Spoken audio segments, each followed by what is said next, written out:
کا تصور کر کے تنہائی کے گناہ سے بچ جا.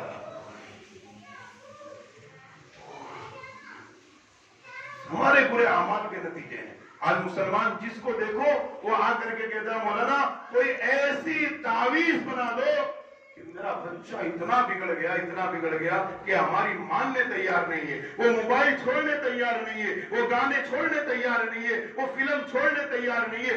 14 سال کی عمر ہے، وہ لڑکیوں کی چکر میں پڑ گیا. میری بیٹی کا بھی کسی کے ساتھ مسئلہ ہے، کچھ ایسا عمل کر دو کہ نفرت ہو جائے اور ناجائز تعلقات ختم ہو جائے. آخر کیوں ہو رہا ہے یہ؟ آخر کیوں ہو رہا ہے؟ اس کی وجہ بھی تو ہوگی میرے بھائی. اس کی وجہ یہ ہے کہ آج مسلمان، ایک وجہ تو بہت ساری ہے، ایک وجہ یہ کہ مسلمان حلال مال نہیں کما رہا ہے. حلال مال نہیں کما رہا، حرام مال کما رہا ہے. حرام مال سے پرورش کی جا رہی ہے اپنے بچوں اور بچیوں کی، تو ان بچوں کے پیٹ میں حرام مال کا غذا جا رہا ہے تو وہ حرام ہی سوچیں گے، حلال نہیں سوچ سکتے ہو. سود پہ پیسے، بیاج پہ پیسے، جھوٹ بول کر کے پیسے، دھوکہ دے کر کے پیسے، چھین کر کے پیسے، یہ جو غلط طریقے سے مال آ رہے، حرام طریقے کا مال جب ہمارے پاس آئے گا، حرام مال اور حرام مال کے ذریعے جو غذا اندر جائے گی وہ حرام اپنا کام کرے گا. پھر سوچ بھی حرام بنے گی، اور کیا ہے، دماغ بھی حرام سوچے گا، دل میں خیالات بھی حرام کے آئیں گے، پھر وہ حرام کاری گناہوں کے اندر مبتلا ہوگا. اگر ہم نے حالات، پھر بہت سارے لوگ کہتے ہیں کہ ہم نے یہ گھر بنایا یا یہ کارخانہ ڈالا یا یہ کر لیا، فلاں مولانا کو بلا کے لائے، مولانا دعا کر کے گئے لیکن کچھ لگتا ہے دعا قبول ہوئی؟ دعا قبول ہوئی؟ بولے مولانا، بڑے مولانا سے دعا کروایا، وہ مفتی صاحب سے دعا کروایا، لیکن کچھ کام برکت نہیں دکھ رہی ہے. ارے بڑے سے بڑے مولانا بھی دعا کر لے، تیری کمائی حرام کی ہوگی، تیرا کھانا حرام کا ہوگا اور تیرا پینا حرام کا ہوگا، تو اس صورت کے اندر بڑے سے بڑا ولی بھی آ کر کے دعا کر کے جائے، کچھ بھی اثر ہونے والا نہیں ہے. اور اگر تیری کمائی حلال ہوگی، تیرا کمانا حلال ہے، تیرا کھانا حلال ہے، تیرا پینا حلال ہے، تو کوئی مفتی نہیں بھی آئے گا دعا کرانے کے لیے، تو خود ہاتھ اٹھائے گا، اللہ تیرے کاموں میں برکت ڈال دے گا. اب جیسے کہ تو ایسا ہی ہوا کہ ایک آدمی جو ہے مرچی بنانے کی فیکٹری کے اندر مرچی ڈال رہا ہے، مرچی بنانے کی فیکٹری ہے، مرچی تیار ہو رہی ہے اور مرچی مشین میں ڈال دیا، اور بڑے مولانا کو بلا کر مولانا دعا کرو کہ اس کے اندر سے آٹا نکل جائے. تو مولانا کتنی بڑی کہ دعا کر لے تو آٹا نکلے گا بھائی؟ ڈالا کیا ہے مرچی، تو مرچی نکلے گی، آٹا نکلنے والا نہیں ہے. تو یہ یہی حال ہے کہ مسلمان اپنی کمائی حرام کی کر رہا ہے، جھوٹ بول کر پیسے کما رہا ہے، دھوکہ دے کر کے پیسے کما رہا ہے، سود پر پیسے لے رہا ہے، دے رہا ہے، بیاج پہ کاروبار کر رہا ہے، لون پر کاروبار کر رہا ہے، اور مولانا دعا کر دو برکت ہوگی. تو ایسا ہے کہ مرچی ڈال کر کے آٹے کی دعا کرا رہے ہیں، اور یہ نہیں ہو سکتا کبھی. جب حلال جاتا ہے اندر تو پھر دل و دماغ حلال سوچتا ہے، اور حلال سوچنے پر ہی اللہ تبارک و تعالیٰ اس کے کام کو بناتے ہیں. دلی کے اندر ایک رکشہ ڈرائیور دلی چاندنی چوک سے ایک انگریزن لیڈیز کو بٹھایا، اور وہ لیڈیز جب وہاں جا کر کے نیو دلی اتری تو اس صورت کے اندر اپنا پرس رکشے کے اندر وہ بھول گئی. اب اس کا موبائل بھی تھا اور کیا اس کے اندر کارڈ وغیرہ بھی تھے جو ہوٹل پہ وہ رکی تھی. تو اندر اس نے کھول کر کے دیکھا تو اتنے ڈالر تھے، اتنے ڈالر جس کی قیمت 1.5 لاکھ کے قریب جا رہی تھی. لیکن وہ رکشہ والا وہ کارڈ دیکھ کر کے تلاش کرتے کرتے وہاں جا کر کے پہنچا اور کہا کہ یہ تمہارا پیسہ، تمہارا فرض یہاں رکشہ میں رہ گیا. تو کہا تو یہ 1.5 لاکھ روپے کے ڈالر، جس کی ڈالر کی جو 1.5 لاکھ قیمت ہوتی ہے وہ دینے کے لیے آیا. جب تیرے رکشہ میں بیٹھی، بھاڑا طے کرنا تھا، میں 50 بول رہی تھی تو 60 بولنا تھا، 10 روپے کے لیے تو مگن ماری کر رہا تھا، اور 1.5 لاکھ روپے لے کر تو مجھے لوٹانے کے لیے کیسے آیا؟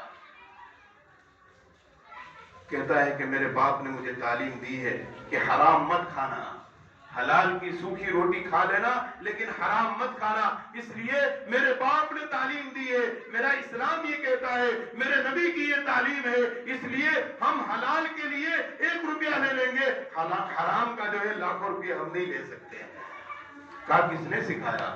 کہا جناب محمد رسول اللہ ہمارے پیغمبر نے یہ تعلیم دی ہے. کہا جس پیغمبر نے تعلیم دی اور کیا تعلیم دی؟ کچھ سوال اس نے کیے. رکشہ والے کے گھر جو ہے حلال کمائی رکشہ چلا کر کے کماتے تھے, کچھ اسلام کی باتیں معلوم کی, چند منٹ جو اس نے سوال کیے, چند منٹ میں اس نے جواب دیا.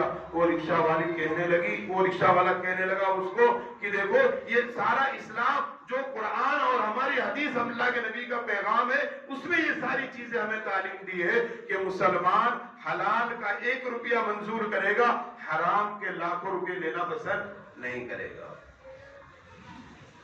وہ انگریزن کہنے لگی کہ بھائی مجھے بھی مسلمان بنا دے, جو مذہب اتنا پاکیزہ ہے, حلال کی اتنی فکر ہے, حرام سے بچنے کی اتنی فکر ہے, تو مجھے بھی وہ مذہب وہ اسلام مجھے بھی سکھلا دے.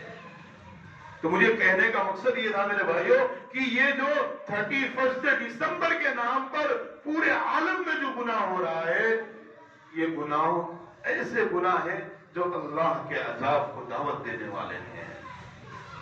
وہ تو کیا ہے کہ بھی حکومت کی طرف سے حالات کی بنیاد پر جو ہے نا مسلم لوگوں نے کیا ہے کچھ جگہ منایا کچھ جگہ نہیں منایا, لیکن احکم الحاکمین اللہ تبارک و تعالیٰ کا فرمان علماء اکرام برسوں سے چلا کر کہہ رہے تھے, اکابر علماء کہہ رہے تھے کہ یہ چیز غلط ہے, گناہ ہے, ایمان کا سودا کرنا ہے. نہیں سمجھ میں آتا تھا, احکم الحاکمین کی بات سمجھ میں نہیں آئی, جناب محمد رسول اللہ کی بات سمجھ میں نہیں آئی, اور ہماری حکومت کی بات تمہیں سمجھ میں آ گئی. وہ جناب محمد رسول اللہ فرما رہے کہ عشاء کے بعد رات کو جلدی سونے کی فکر کرو. نبی کی بات سمجھ میں نہیں آئی, پولیس والوں کے ڈنڈے نے سمجھا دیا ہمیں. نبی کی بات سمجھ میں نہیں آئی. وہ اللہ کہہ رہا ہے کہ پردے کا حکم دیا تو ہم سمجھ میں نہیں آئی, لیکن آج وہ حکومت نے سمجھایا تو ہمیں سمجھ میں آ گیا.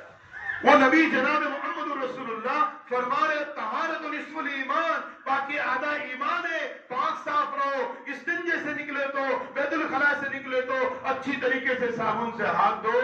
وہ نبی نے سمجھایا سمجھ میں نہیں آئی, اور دنیا کی حکومت نے سمجھایا تو سمجھ میں آ گئی. یعنی ہمارے دل کے اندر یہ بات تو پکی ہے کہ ہمارے دل میں اللہ اس کے رسول کی محبت نہیں ہے. اللہ اس کے رسول کی باتیں برسوں سے سمجھاتے چلے آ رہے, علماء بیانوں میں, تقریروں میں, رسالوں میں, کتابچے میں اور میں نہ جانے کن طریقوں سے سمجھاتے ہیں. اللہ اس کی رسول کی بات ہمیں سمجھ میں نہیں آتی ہے. برسوں سے علماء کہتے تھے شادی جو ہے نکاح سمپل ہونا چاہیے, بھیڑ زیادہ باراتی نہیں ہونے چاہیے, کم خرچ ہونا چاہیے.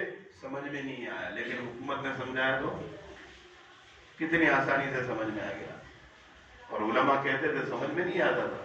یعنی اس سے اندازہ لگاؤ کہ ہمارے دل میں کس کی اہمیت ہے. اپنے ایمان کو ٹٹولو کہ میرا ایمان کہاں ہے.